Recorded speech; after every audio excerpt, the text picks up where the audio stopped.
the other side of Real World, with the metal side of it.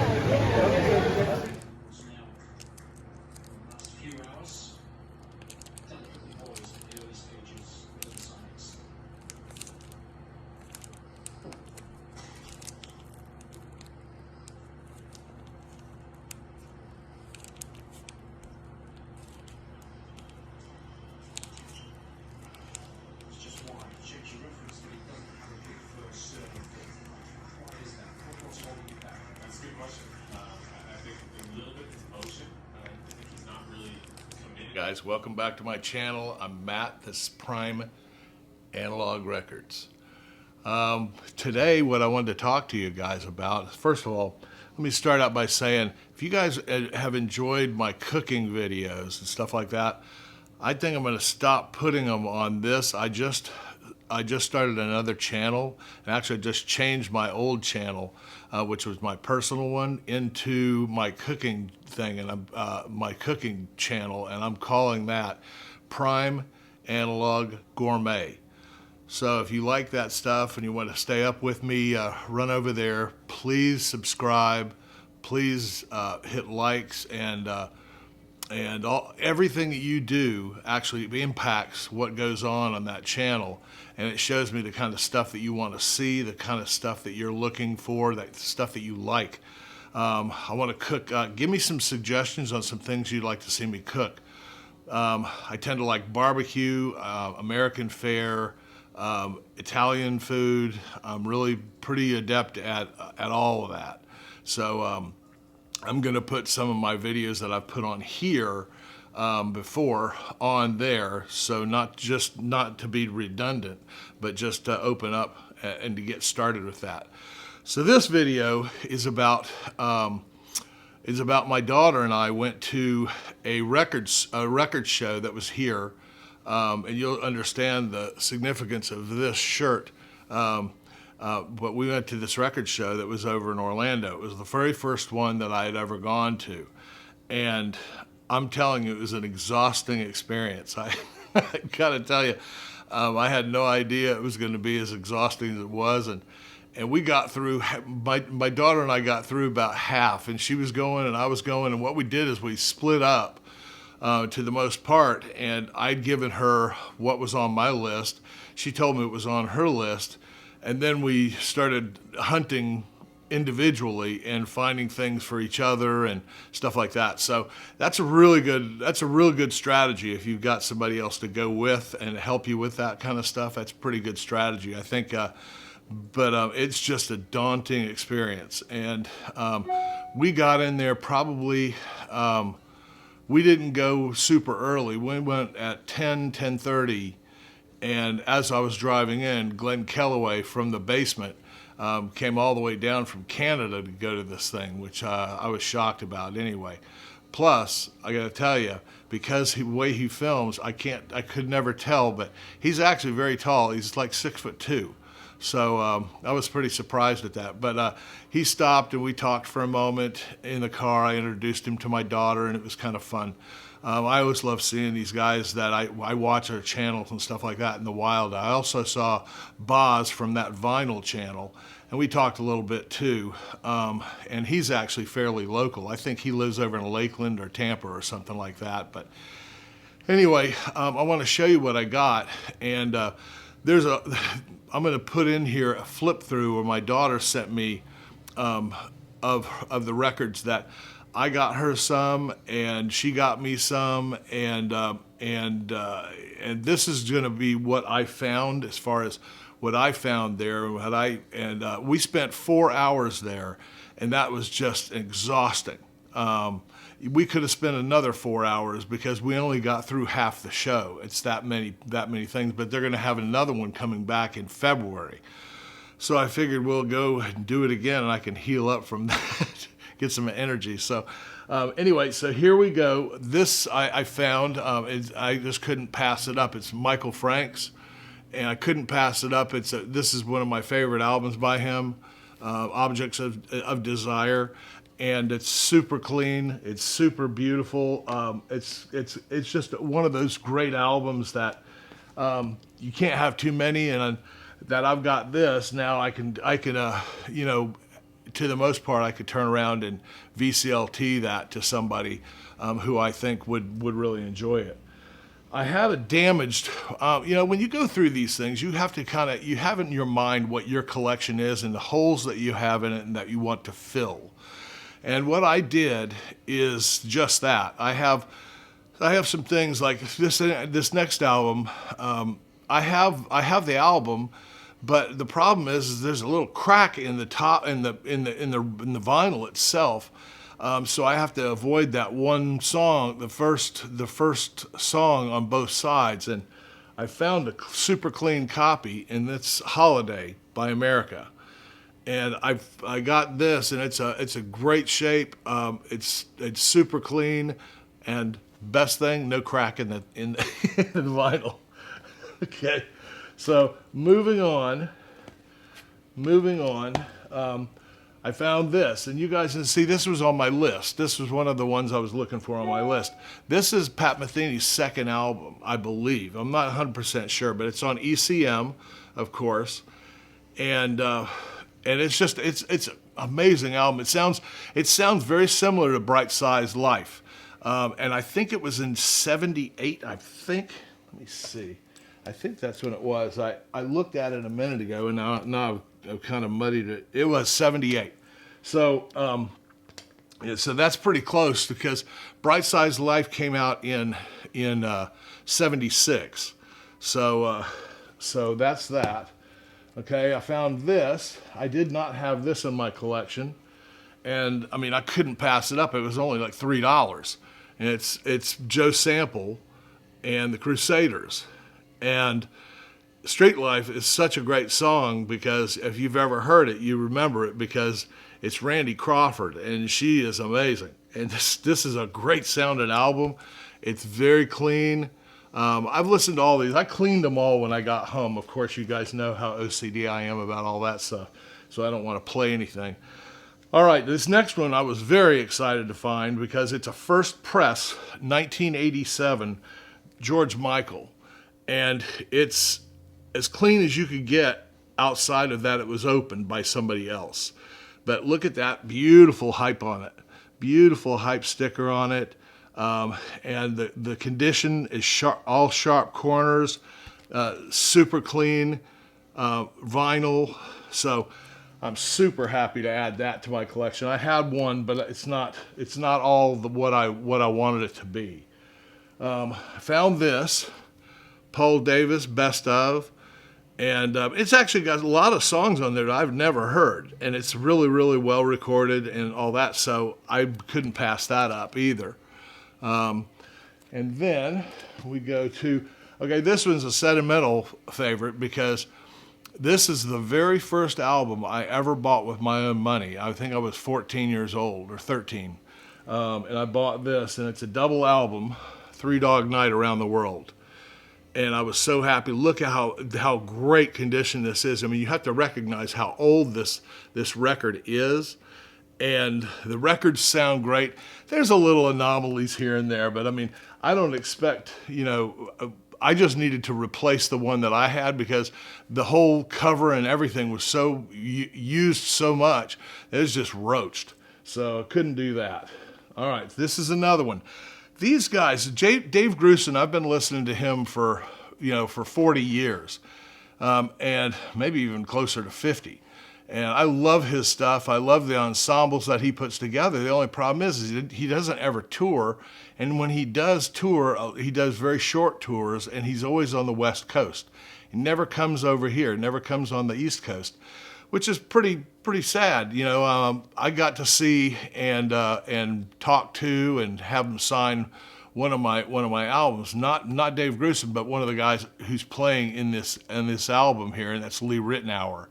And I had him sign my Rit album, and he did a great set over in Boca Raton when I saw him. But this is the album I got, and it's great. Amazing. I listened to it. I've listened to all these now. I mean, this was Sunday, the show, and as soon as I got home, of course, I cleaned these things up, and after cleaning them up, I started listening to them. You guys know, if you watch my channel at all, I'm a big Steve Perry fan. And I'm also a Journey fan, but Journey stopped being Journey when Steve Perry left the group. In my mind, that's just the way it is. So, I mean, sue me if you don't believe that. Leave something in the comments about if you think that I think he's Indian or whatever, the guy who tried to replace Steve Perry. But anyway, I finally got this album added to the collection. Steve Perry's solo album, and this is just a great album. It's called Street Talk, and it's just, I mean, super clean, like a brand new record. It looked like somebody played it once. Don't laugh at me too much because I've got the first album by the Partridge Family, and now I've got this one, and so don't laugh too much about it. I'm kind of a completionist. I grew up watching that because I come from a very musical background, a very musical family, and we all sat down and watched that, and it was all kind of a fun dream to have to all of us play together. But that went ahead. So of course I saw one of these in the $2 bin, and I had to get it for some more VCLT. So you guys can laugh at me again with the Gino Vanelli, but when I see these, it's like I've got a one-man crusade. I think trying to promote that. All right, so here's another one. Here's another one I got, and I'll VCLT this because I've already got it in my collection. But this is Spyro Gyra, and I think it's what's it, Carnival? Yeah, it's Carnival. And I've got it in my collection. I forgot that I even did until I put it in my Discogs.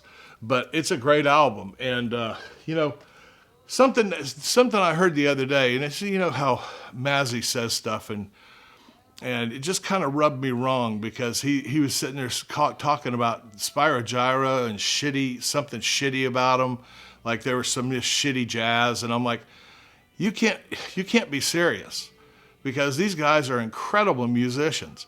And to get to that level of incredible musician, you've really got to hone your talents.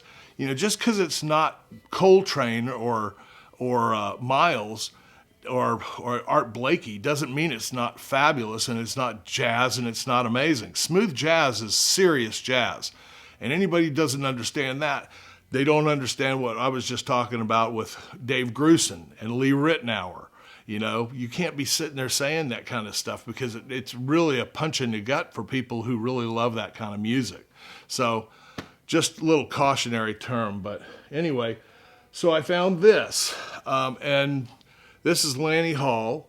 And I did not have this album. I never even knew this album existed. It's called Double or Nothing. And of course, it's on the A&M label.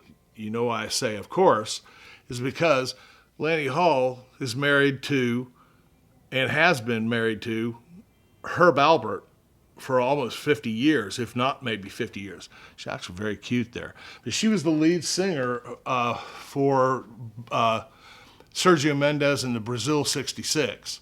And she was the lead singer for that. She's got a very unique voice. I love her voice. And if you get a chance and you come across it, grab an album by her. That was my favorite one still.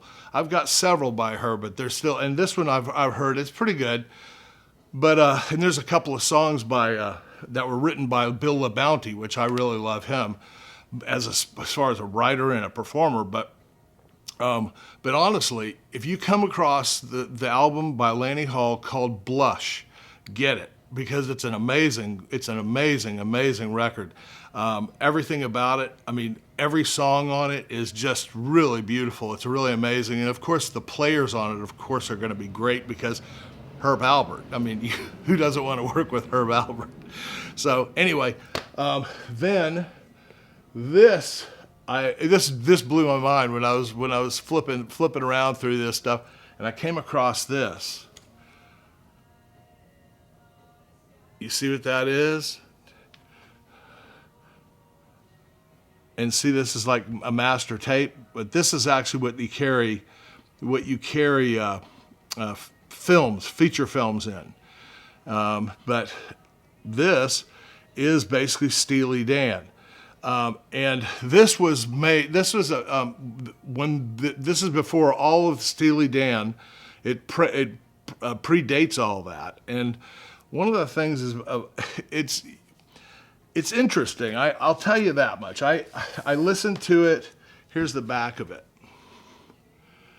And what it says here, it says you got to walk it like. Wait a minute. Let me put my glasses on. It says, "Buyer beware.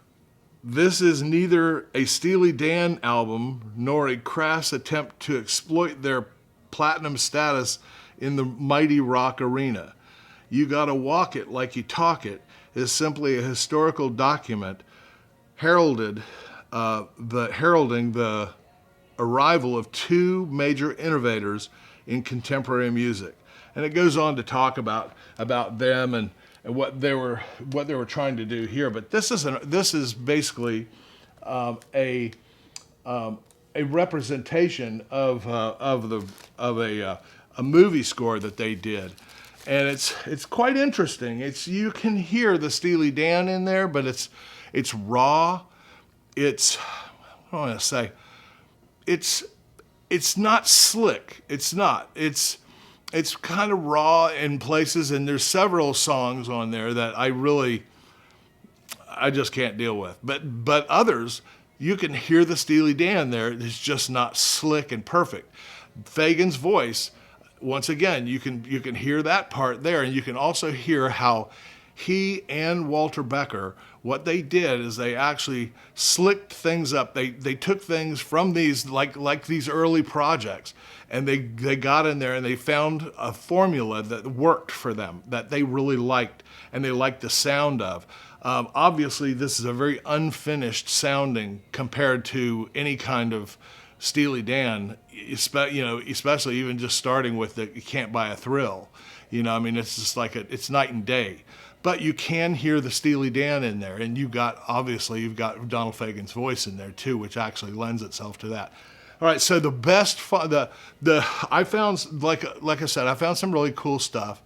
My daughter found, and she's really getting into Blondie, and she found a couple of albums. One was Parallel Lines, which that's a great staple to have as far as Blondie. And then she got a Eat to the Beat. And I told her to get that because that's just such an amazing album. So, but my best find that yesterday or Sunday was this: Alice in Chains Unplugged. Here's one thing though. Somebody tell me out there if they've got this album, because I don't know. I think this is either a bootleg or something. Look at it right there, but you can see one of the things that it's kind of interesting. I think it may be an unofficial release, but look at the label. The label is very unusual. I've never seen anything like that, and it doesn't have any. It's got the tracks down on the bottom, but it's very strange. I couldn't find it in Discogs. I was looking around, and the color of this thing, I don't know if you'll be able to pick it up, but it's strange. It's a splatter, but it's kind of a purplish, for lack of a better word, it's a purplish kind of shitty looking color. It's just very weird. But look, I don't know if you can see that, if you can make it out. But it's very strange, and it's got a splatter in there and all this stuff. But all the ones that I was looking at, there's a red variant to that, and then I think there's a brown one they were talking about, and then there's a black one. But this one's neither of those. And the moment I saw it, I thought to myself, because this was sealed when I got it. It was a sealed copy, which had made me flipped out. The guy had on it $65. I got him to $50. And no, actually $45 is what I paid for it. By the way, Chance, you gave great advice taking the satchel, which of course we filled up once and then took stuff out to the car and then came back and filled it up again. So that was a good idea. Okay, another great idea you had is to have cash. A lot of those vendors didn't take anything other than cash, and then they were trying to get you to do PayPal and stuff like that. I wouldn't do that. I took a pocket full of cash, and everything worked out great. You know, you have negotiation power that way, and it really made the day happen very easily. You know, one other tip that I'd give people is wait till later in the event, or stash whatever you want and ask them to hold it for a minute, and then wait till the end of the time, because they don't want to take all these records home. They want to sell stuff, and they're running out of time. We left, I want to say, Bennett and I left at probably 3 o'clock in the afternoon. I couldn't believe that we were there for 4 hours. No, I think we left at actually 2, because we got there at 10. So we left at about 2:30, and people are already heavily discounting. So I mean, they would take you could go in there and you could really had some good negotiation power. So that's my advice.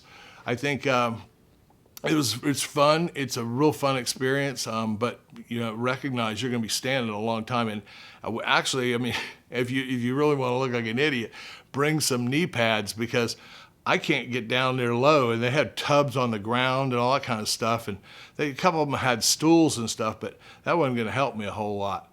But I mean, I'd already been on my feet now at that point for 3.5 hours, and it's like my knees can't take that. These old water skiing knees can't take that too much anymore. So anyway, that's my advice. So I think everything's great. Thanks everybody who chimed in and gave me some advice, and hope you like this video. Please go over to my new cooking channel, which is Prime Analog Gourmet, and like and subscribe there, and hit the notification bell so you get a knowledge of when I drop another video over there. Also, give me a like on this one if you like this. Give me a like and a subscribe, and hit the notification bell so you know every time I drop a video. I'm trying to get more consistent with this. So anyway, I appreciate you guys hanging in there, and thanks so much. Talk to you soon. All my best.